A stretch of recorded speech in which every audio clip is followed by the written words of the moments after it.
Hello and welcome to the Unassisted Triple Play. I am your host, Hunter Mulholland, and today is opening day eve. Tomorrow, the Major League Baseball season kicks off with a fresh slate of games, new hopes, new dreams, and new challenges for these teams coming up this season. To kick us off today, some disappointing news. After yesterday's show, it was released that Jordan Montgomery is going to undergo his second Tommy John surgery of his career. Montgomery, last season in the offseason, coming off of the World Series championship with the Rangers, uh, holds out trying to get a better contract, ultimately signs after opening day with the Diamondbacks on a 2-year deal with a player option that he exercised after a underwhelming 2024 season. Montgomery never really could catch up to what he was in years past with the Cardinals and with the Yankees, and of course his stint down the stretch run with the Rangers to win that World Series. He never really got back to it. He spent some time in the minors trying to get ready in a mock spring training type of feel, and he just never really had it. He struggled, to say the least, for the Diamondbacks. He was frustrated. The ownership was frustrated, especially with the contract that they were giving him. His player option was exercised for 22 and some change $1 million. So he's on the books, and the Diamondbacks tried to trade him in the offseason, but they couldn't get any takers. So it just kind of shapes out to where he was going to battle for the fifth spot in the rotation with Ryan Nelson and Brandon Pfaadt. Eventually, Brandon Pfaadt actually won the job, and Montgomery was going to go to the bullpen. Montgomery took everything this offseason very seriously, throwing high-intensity bullpens leading up to spring training. Right before spring training, he suffers an injury to his index finger, sets him behind himself for a little bit. And it just never really materialized this spring for him. And then he comes out yesterday and is going to have to get Tommy John. This is the second Tommy John of his career. But he was hoping to use this season to kind of rebuild his value before he went back out onto the free agent market. But it looks like he's going to miss all of 2025 and most likely portions of 2026 while he recovers from his Tommy John surgery. In better news, Mookie Betts is back. Mookie Betts returns in the final exhibition game of spring training just before the regular season. The Dodgers took on the Angels. Mookie went 0 for 3 in his 3 at-bats in his return during the game. But if you're a Dodgers fan, you're just happy to have him back. You're less worried about the 0 for 3 yesterday as you are, hey, he's healthy, he's ready to go. That illness is beginning to go on the wayside for Mookie Betts. Mookie is set to face live pitching today, take plenty of ground balls to prepare him for opening day. There is the thought of he's ready to go.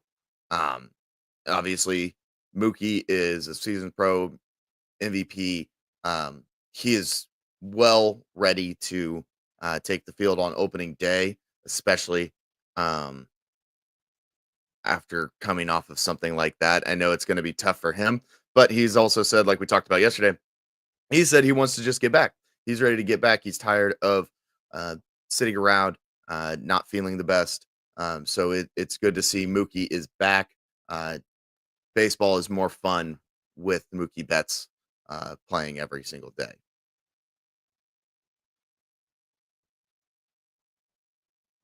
Okay, so the big part of today's show, award predictions. I have lined out my predictions with either a honorable mention or who I think is going to finish in second.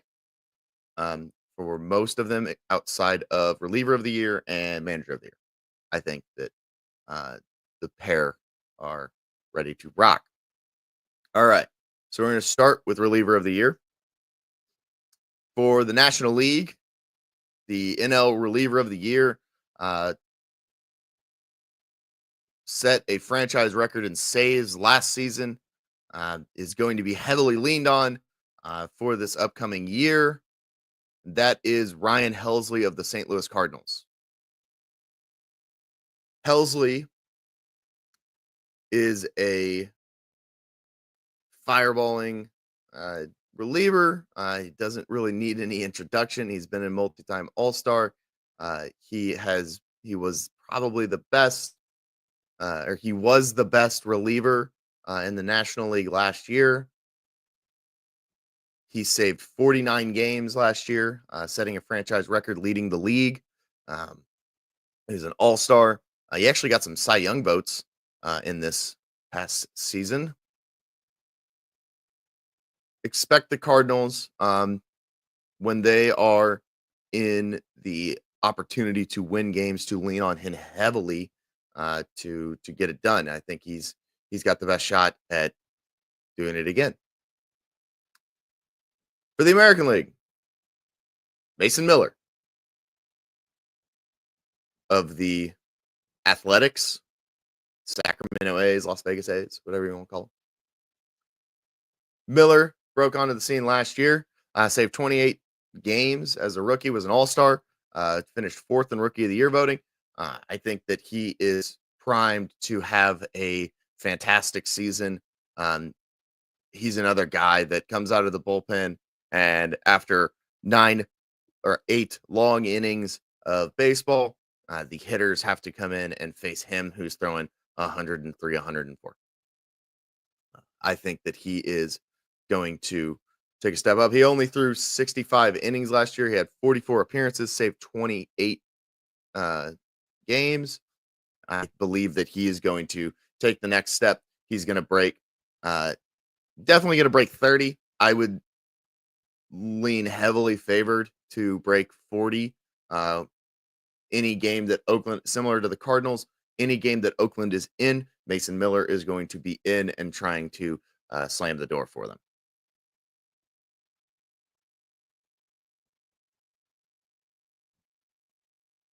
Manager of the year in the National League,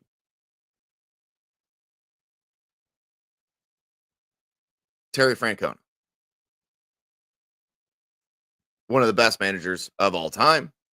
He is returning to Major League Baseball to take the reins of the Cincinnati Reds. Has a lot of young talent. If they can stay healthy, I don't think that this is a question.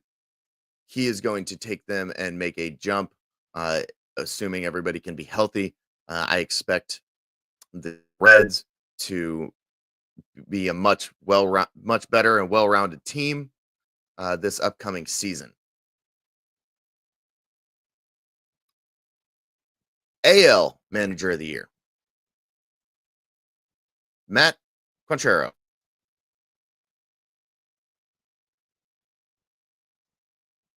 Kansas City Royals manager takes them to the postseason last year um, on the backs of Bobby Witt Jr.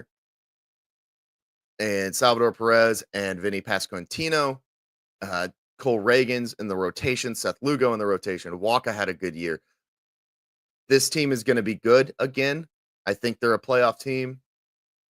Um, I would argue that Matt Quantrero is going to win the American League Manager of the Year, especially if he ends up winning the division for them.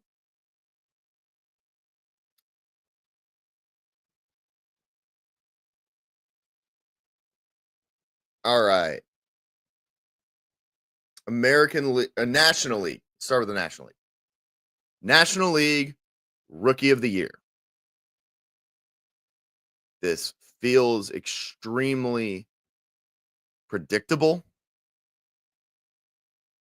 You have one of the most touted uh, international pitchers coming over from Japan this season in Roki Sasaki, who is my pick to win it. I believe he is most people's pick to win it. But I do have a second place option that if you told me at the end of the day, at the end of the season, you said, hey, this guy has won the award, I could absolutely see it. Dylan Cruz, the Washington Nationals, number 2 overall pick out of LSU. Very, very talented ball player. I believe he's going to take over at some point this season in Washington, and he's going to go on a tear. He's going to go ahead and win the award of the National League Rookie of the Year.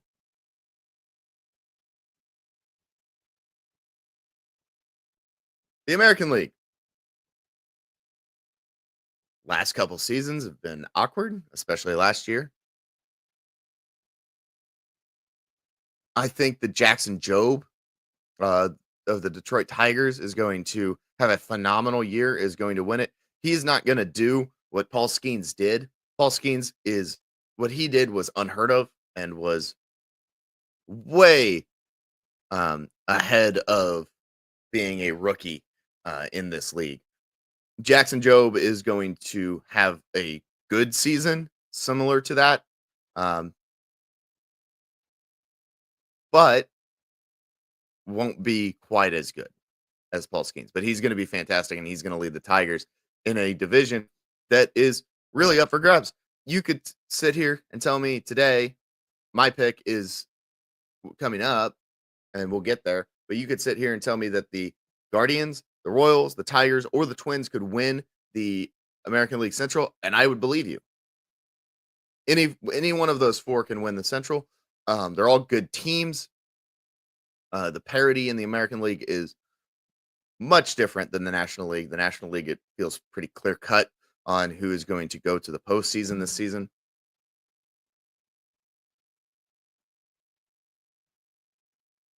And in second place, another guy that I think that can kind of come in and take control. And if you told me at the end of the day he had a better season, I believe you. Yason Dominguez of the New York Yankees. With the absence of Juan Soto, there's going to be a lot of shuffling in the outfield. It's a perfect time for Dominguez to take control of center field at Yankee Stadium and kind of take the reins and run with it. And if you sat here and told me that he goes off and he ends up having a season where he hits above 280 and slugs over 700, I believe you. He's that talented. He's that good. He's got a chance to dethrone Jackson Jobe as my pick here when we get to the midseason awards.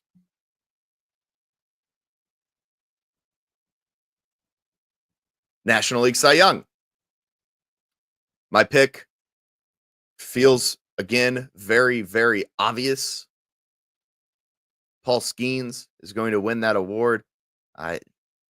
If as long as his fastball is over the plate, he's and all of his stuff is over the plate, he is going to blow this race out of the water.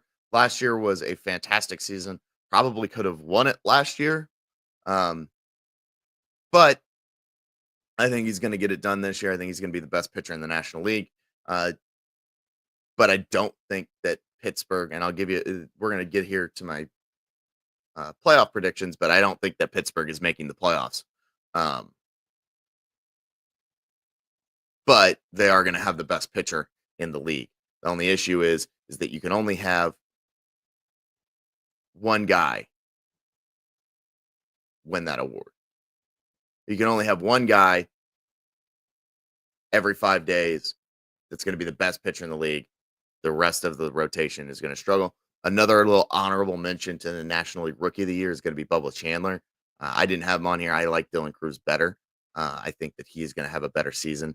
But if you told me that Sasaki, Cruz, or Bubba Chandler, either one of those three wins the award, I'd believe you. NL Cy Young, second place, it's going to be Zach Gallen. Gallen has been the Diamondbacks' best pitcher. Obviously, they're bringing in Corbin Burns. Corbin Burns has the opportunity to kind of dethrone him in that right. But I still think that Zach Gallen is one of the best pitchers in the National League. And this season is a perfect season, especially with him learning and working with uh, Corbin Burns on a daily basis.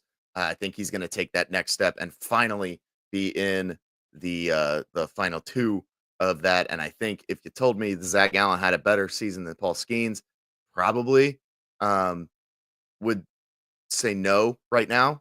But who knows where we sit in July by All Star break. National League MVP. This one is a little easy to predict. I think there's two front runners, and I don't necessarily think it's close. Um, the winner is going to be Shohei Ohtani, especially with him returning to the bump.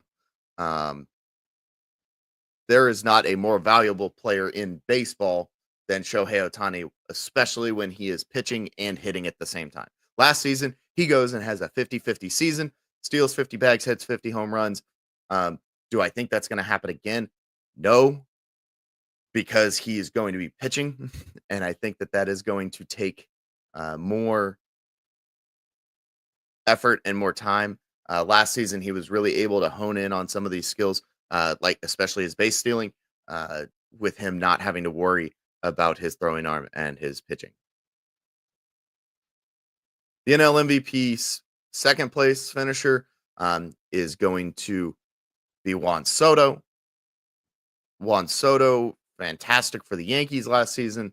Um, Obviously, he had to deal with Aaron Judge on his own team, similar to what you saw in 2022 when uh, Paul Goldschmidt won the National League Award and Manny Machado finished in second, um, and Nolan Arenado, Goldschmidt's teammate, finished in third.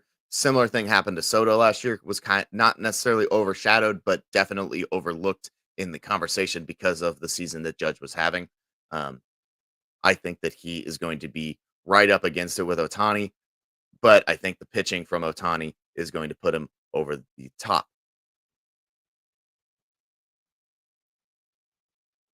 Our final pick is the American League MVP, and we're going to start from the bottom and work our way up on this one, uh, just because as much as I think this is a very easy pick, I know that there are two people that everybody is looking at. So we're going to start with an honorable mention. I actually have him right here on my desk. Gunnar Henderson is the honorable mention for this season. He's going to start the season on the injured list.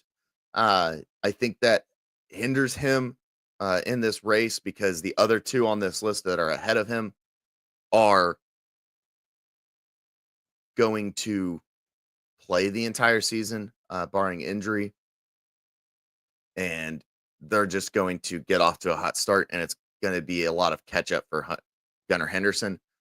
Do I think that he can actually take control? Yes, but he's going to have to, when he returns from injury, he's going to have to go on a tear that lasts a month and a half just to get back up to where these next two guys are going to be. And I'll go to the winner because I also have him on my desk. My pick for American League MVP. I'm only doing this for the American League because these are the only guys I have bobbleheads for. Bobby Wood Jr. Bobby Wood Jr. Finished second last year. Is not according to the Shredder on MLB Network, but according to me, is the best shortstop in Major League Baseball. Um, is a top 4 player, according to the Shredder in Major League Baseball. I think that Bobby is going to get it done. He's going to put the Royals on his back again, and lead his way to an MVP. And if you told me that he goes out and he's already done it. He's already had a 30-30 season. But if you go out there and tell me that he goes and swipes 50 bags and hits 35 home runs, I'd probably believe you. The only issue is that he plays in Kauffman Stadium, which is not very friendly. So you really want to take a look at him when he's on the road to try and bounce some of those power numbers back up. Meanwhile, the reigning MVP, Aaron Judge, is going to finish in second place. I think you can kind of see that coming based off of who I had winning. Judge is always going to be in MVP conversations as long as he is hitting the way that he is hitting. I think that this year, Bobby Witt is going to put the Royals on his back a little bit more than Judge does with the Yankees and is going to have a much better season. I wouldn't be surprised if you're sitting there looking at Bobby Witt as a potential batting average leader, stolen bases leader,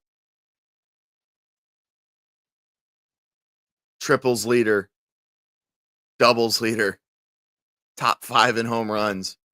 Bobby Witt has it all. He's got all the tools. He's going to put it together. He's going to win a Gold Glove. He is going to be your American League MVP.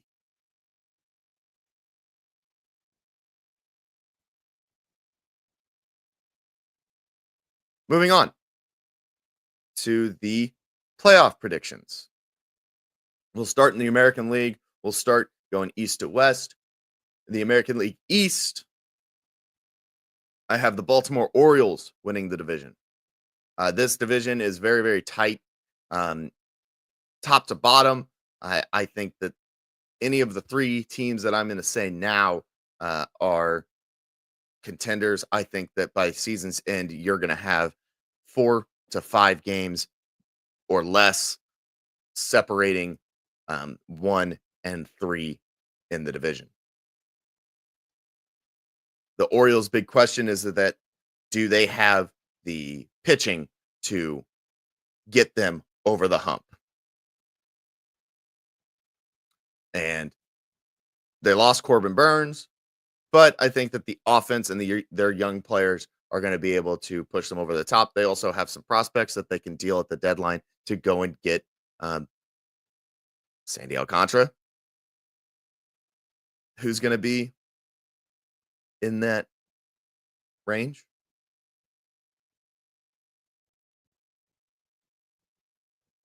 The 2 wildcard teams coming out of the American League East are the Red Sox and the Yankees.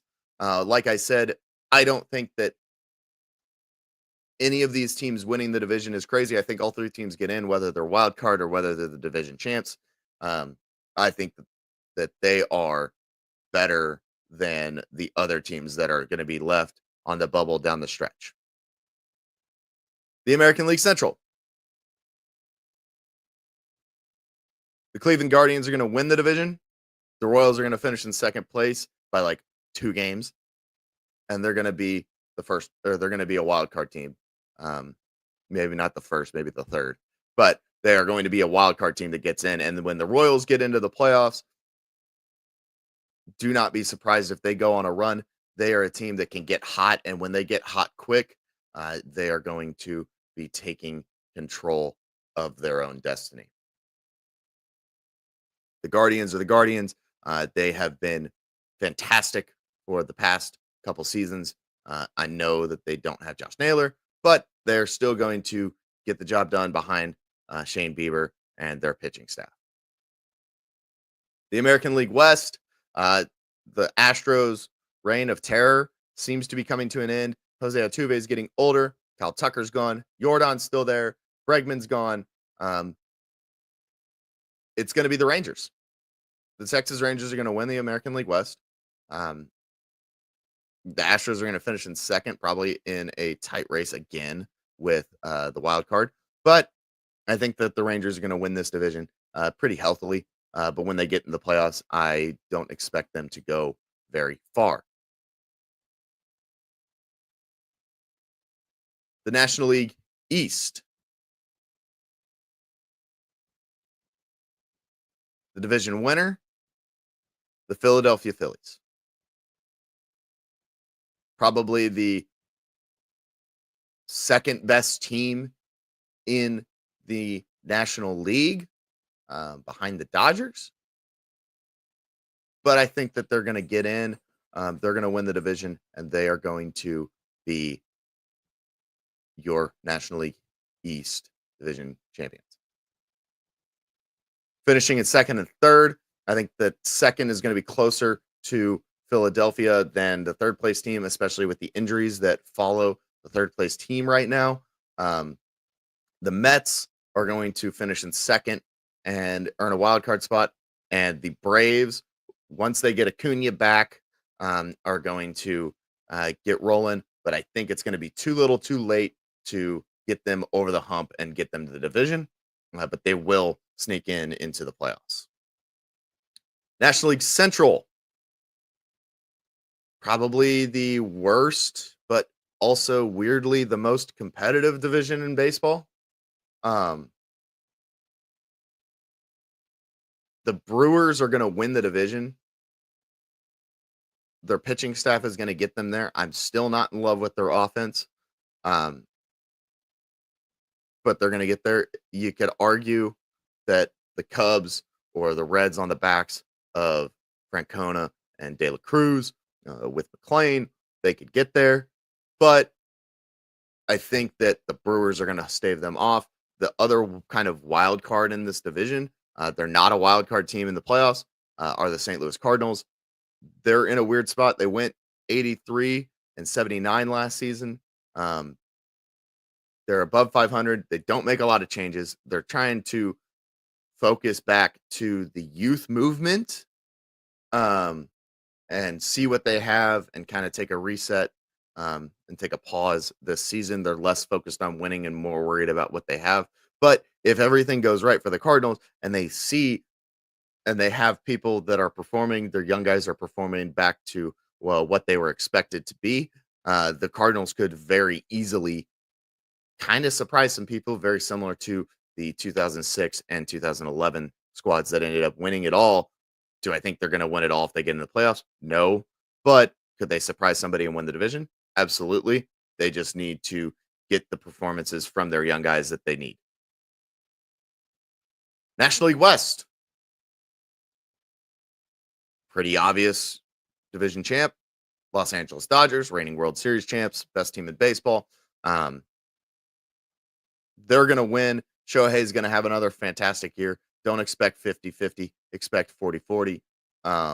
He's going to have a fantastic season, and lead the way for the Dodgers, especially Mookie. Obviously, we talked about him earlier. He's coming back. Hopefully, he gets to feeling his best, and he is back at the top of his game this season. The final wild card team for the National League will be the Arizona Diamondbacks. They're going to finish in that wild card spot. The rest of the division, I don't really think stands a chance against the Dodgers and the Diamondbacks, especially with the addition of Corbin Burns in Arizona. Gallen and Burns are going to be a very, very powerful 1-2 punch, especially when they get into the postseason. As for the World Series matchup, I've got the American League champion Cleveland Guardians.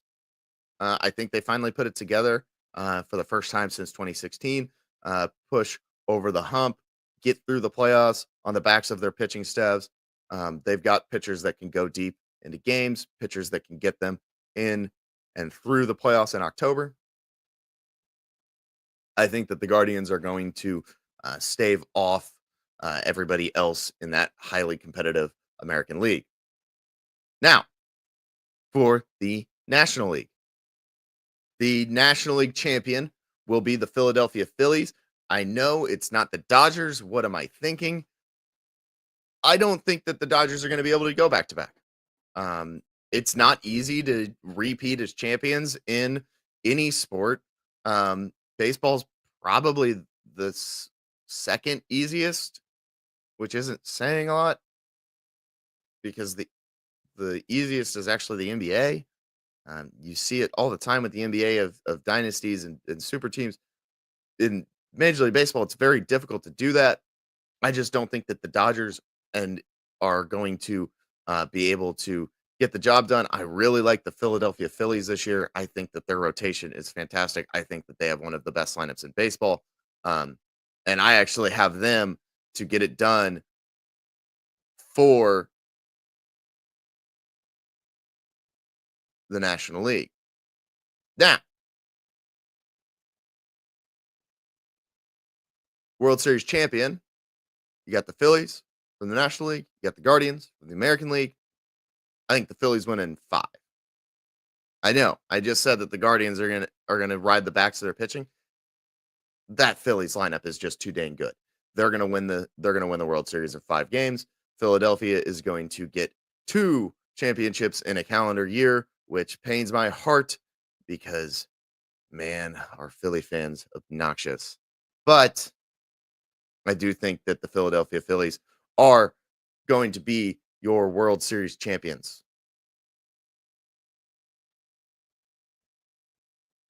All right. That'll wrap it up for today. Tomorrow on the show, we have our opening day preview. We will preview everybody's opening day, highlight some key matchups. Everybody's ace is on the bump. Baseball is back. We are ready and we are rocking. It is time for the for Major League Baseball to begin the marathon that is the 162 games. Let me know in the comments what you think of my predictions. Tell me how wrong I am. I can't wait to see how wrong I am because I'm wrong every single year. I think that there is always 2 teams that come out of nowhere that surprise me every single time. So please let me know what you think in the comments. And I will be back tomorrow at 9 a.m. Eastern or Central Time. Sorry, not Eastern. 9 a.m. Central for our opening day preview. I will talk to you guys tomorrow. This has been the Unassisted Triple Play with Hunter Mulholland.